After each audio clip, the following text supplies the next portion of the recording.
The manager of a garden center overhears one of his staff members talking to a customer.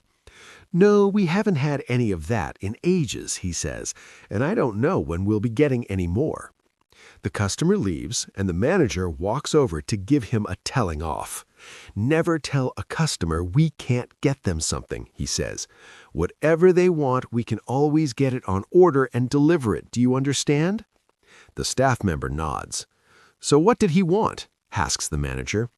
"Rain," he replies.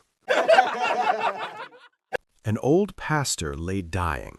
He sent a message for an Internal Revenue Service agent and his lawyer to come to the hospital. When they arrived, they were ushered up to his room. As they entered the room, the pastor held out his hands and motioned for them to sit on each side of the bed. The pastor grasped their hands, sighed contentedly, smiled, and stared at the ceiling. For a time, no one said anything. Both the IRS agent and lawyer were touched and flattered that the old man would ask them to be with him during his final moments. They were also puzzled because the pastor had never given any indication that he particularly liked either one of them. Finally, the lawyer asked, "Pastor, why did you ask the two of us to come here?" The old pastor mustered all his strength and then said weakly, "Jesus died between two thieves, and that's how I'd like to go." There were 3 people stranded on an island, a brunette, a redhead, and a blonde. The brunette looked over the water to the mainland and estimated about 20 miles to shore, so she announced, "I'm going to try to swim to shore." So she swam out 5 miles and got really tired. She swam out 10 miles from the island, and she was too tired to go on, so she drowned. The second one, the redhead, said to herself, "I wonder if she made it. I guess it's better to try to get to the mainland than stay here and starve." So she attempts to swim out. The redhead had a lot more endurance than the brunette, as she swam out 10 miles before she even got tired. After 15 miles, she was too tired to go on, so she drowned. So the blonde thought to herself, "I wonder if they made it. I think I'd better try to make it too."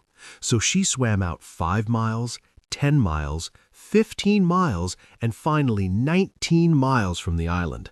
The shore was just in sight, but she said, "I'm too tired to go on." So she swam back. It was a cold winter's evening, and a dizzy blonde, all false nails and eyelashes, pulled into the gas station. She wasn't just low on fuel, she was literally running on fumes. As she finished filling up, she realized that she'd locked her keys and purse in the car. She returned the nozzle and teetered inside on her high heels. She asked the attendant for a coat hanger and went back out to work on the lock, grim-faced and determined like she was on a mission. 15 minutes later, the attendant stepped outside to check on her progress, only to find her still struggling while her blonde friend was inside the car yelling, "A little to the left! No, no, a little to the right!" Tom O'Malley and Sean Finnegan were the 2 most known farmers in the small town outside Dublin. From an early age, they'd been sworn enemies. The slightest misspoken word or sideway glance was enough to start a fight. By pure bad luck, one morning they both ended up in the local barber shop at the same time. The tension is high on air the moment they sat side by side, each getting a trim and shave. The barbers were too afraid to even speak. When the barber working on Tom finished the shave, he reached out for the cologne, but Tom refused and said, "No aftershave for me. My wife would take one sniff and will think I've been in a brothel." The other barber, who was done with Sean, asked, "And how about you, sir? Do you like some cologne?" Sean glanced at Tom and replied, "Go ahead. My wife doesn't know what the inside of a brothel smells like." And that's when the fight started again. The woman sitting across from me was way too beautiful to be talking to me. Sure, she'd been staring at me for at least 5 stops, but the bus wasn't too crowded, so what else was she going to look at? I said, "It's nice to finally meet one that isn't trying to kill me." She moved to my side and held out her hand. "I'm Jin. she said. I shook her hand. Meet one what? She fixed her dark eyes on me. I couldn't tell if the eyes made her face look so pale or if it was the other way around. It didn't matter. Porcelain had nothing on this woman's complexion. As for the rest of her, let's just say I hadn't put my backpack in my lap because it was convenient. You mean you don't know? She squealed. That's amazing, and it explains why you haven't attacked me. I tried to wrap my mind around her words. You said your name was Jen? Is that short for Jennifer? She frowned. No, she said, drawing out the word. My name is Jin, J-I-N. That's a pretty amazing coincidence, I said. That's my last name. Let me guess, she said. Your fifth name starts with a D. I laughed. How did you know that? It's David. So, she replied. Her tone was way too serious for such a ridiculous moment. Your name is D. Jin? I hesitated. Yes? Very well, she said. In that case, I wish for $1 million. I laughed even harder. The laughter died as my head started to hurt. My vision blurred and the sound of the bus echoed loudly in my ears. I closed my eyes, and when I opened them again, the world had changed. Swirls of color moved in and around everything. I somehow knew they represented probabilities. The deeper the color, the less likely something was to happen. I also somehow knew how to manipulate the swirls. I reached for a thin green tendril. It was barely solid enough to hold and was so dark as to almost be black. I combined it with a vibrant pink one and then braided them into a very solid blue rope of chance. At once, a large brick of bills coalesced onto the floor. I looked at Jin in amazement that quickly faded into horror. She was surrounded by thick tendrils of color. They were the brightest black I'd ever seen. This is my domain, she snarled. I have brought you into being so that I may eliminate you from my realm. On instinct I didn't understand, I grasped several white tendrils and wove them together with as many other colors as I could find. Blackness enveloped me. The colors warred with one another for only a moment. The resultant explosion ripped the bus apart. When the smoke cleared, Jin stood a few feet away, smiling at me. So, she said, it seems they finally sent someone capable after me. I think you'll find this genie doesn't die easily. I watched her gather innumerable colors around her, then she disappeared. I jumped as a homeless man grabbed my arm. You're my ticket out of here, he said. Without thinking, I said, Your wish is my command, master. So I recently got engaged and used to visit my future in-laws' house quite frequently. My fiancée had a stepsister who used to tease me a lot. She used to stare at me across the dining table, used to bend down while wearing a skirt, etc. A couple of days before the wedding, she called me at the house to help her make the invitation cards. When I arrived, there was no one at the house. I went upstairs to her bedroom, knocked, and went in. I sat down beside her and started making the cards. After a while, she said, Before you get married, I want to f*** you just once, please. I got up, went out of the room, and after opening the door of the house, I saw my parents, fiancé, and my future in-laws running towards me with tears in their eyes, saying, You've passed. Moral of the story, always keep the condoms in the car. A brand new teacher noticed that the kids kept teasing one boy, calling him Mikey the Moron. At recess, the teacher asked why. One of the boys said, Because he is a moron. Watch this. He held out a big 50-cent coin and a smaller $1 coin. Mikey looked at both and, just like the kids expected, took the 50-cent piece. Later, the teacher pulled Mikey aside and gently said, Mikey, the 50-cent piece might be bigger, but the $1 coin is worth more. You understand that, right?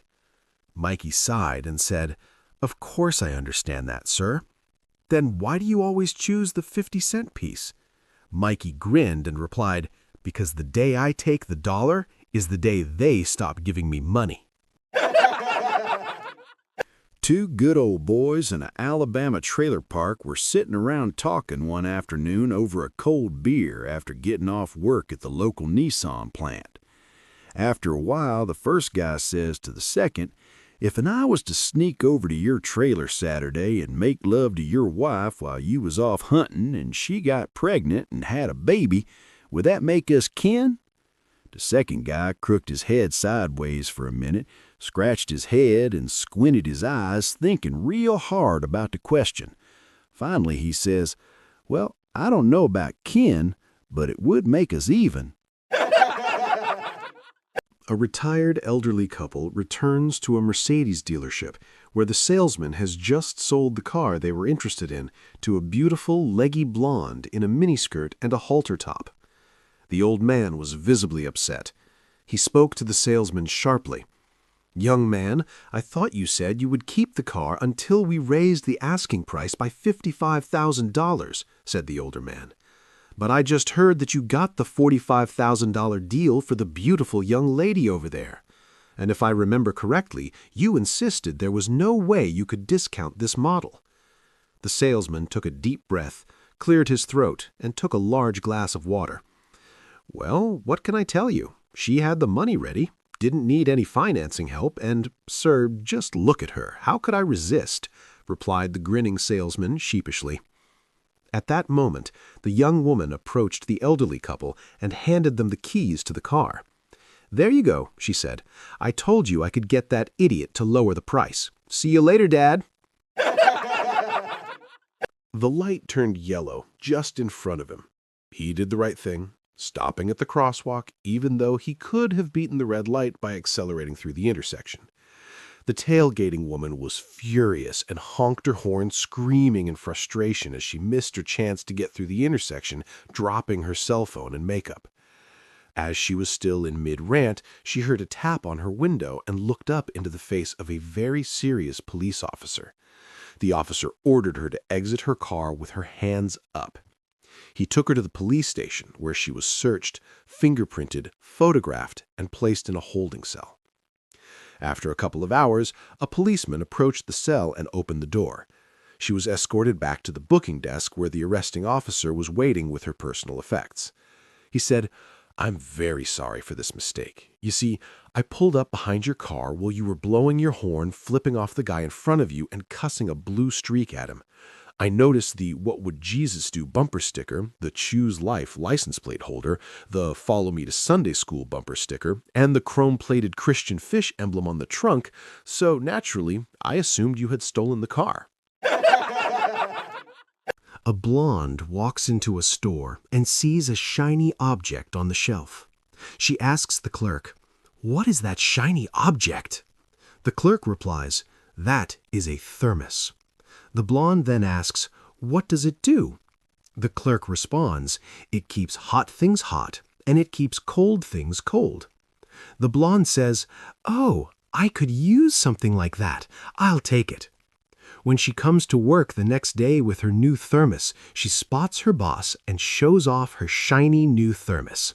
"I just got this yesterday. Isn't it wonderful? It's a thermos, and it keeps hot things hot and cold things cold." The boss asks, "And what do you have in it?" The blonde responds, "Some coffee and a popsicle." A somewhat advanced society has figured out how to package basic knowledge in pill form. A student, needing some learning, goes to the pharmacy and asks what kind of knowledge pills are available. The pharmacist says, "Here's a pill for English literature." The student takes the pill and swallows it and has new knowledge about English literature. "What else do you have?" asks the student. "Well, I have pills for art history, biology, and world history," replies the pharmacist. The student asks for these and swallows them and has new knowledge about those subjects. Then the student asks, "Do you have a pill for math?" The pharmacist says, "Wait just a moment," goes back to the storeroom, brings back a whopper of a pill, and plonks it on the counter. "I have to take that huge pill for math?" inquires the student. The pharmacist replies, "Well, you know, math always was a little hard to swallow." One day, the wife comes home with a spectacular diamond ring. "Where did you get that ring?" her husband asks. "Well," she replies, "my boss and I played the lottery and we won, so I bought it with my share of the winnings." A week later, his wife comes home with a long, shiny fur coat. "Where did you get that coat?" her husband asks. She replies, "My boss and I played the lottery and we won again, so I bought it with my share of the winnings." Another week later, his wife comes home driving a flaming red Ferrari. You guessed it, her share of the lottery winnings. That night, the wife asks her husband to run her a nice warm bath while she gets undressed. When she enters the bathroom, she finds that there's barely enough water in the bath to cover the bath plug. "What the f*** is this?" she asks her husband. "Well," he replies, "we don't want to get your frickin' lottery ticket wet, do we?" One day, an old lady went to the doctor's because she had an itch in her crotch. She told the doctor her problem, and he said, "You have the crabs." She informed the doctor that it could not be the crabs because she was an 80-year-old virgin. She went to another doctor and explained her problem to him. The doctor said, "You probably have the crabs." "No," she said, "I am an 80-year-old virgin." Frustrated, she went to a third doctor. She said, "Doctor, can you help me? I have an itch in my crotch. Don't tell me that it is the crabs because I am an 80-year-old virgin. It cannot be the crabs." The doctor said, "Jump on the table and let's have a look." After examining, the doctor proclaimed, "Ma'am, you're right, you do not have the crabs. This cherry is so old you have fruit flies." Little Johnny was doing very badly in math. His parents had tried everything: tutors, flashcards, special learning centers, in short, everything that they could think of. Finally, in a last-ditch effort, they took Johnny down and enrolled him in the local Catholic school. After the first day, little Johnny came home with a very serious look on his face. He didn't kiss his mother hello. Instead, he went straight to his room and started studying. Books and paper were spread out all over the room, and little Johnny was hard at work. His mother was amazed.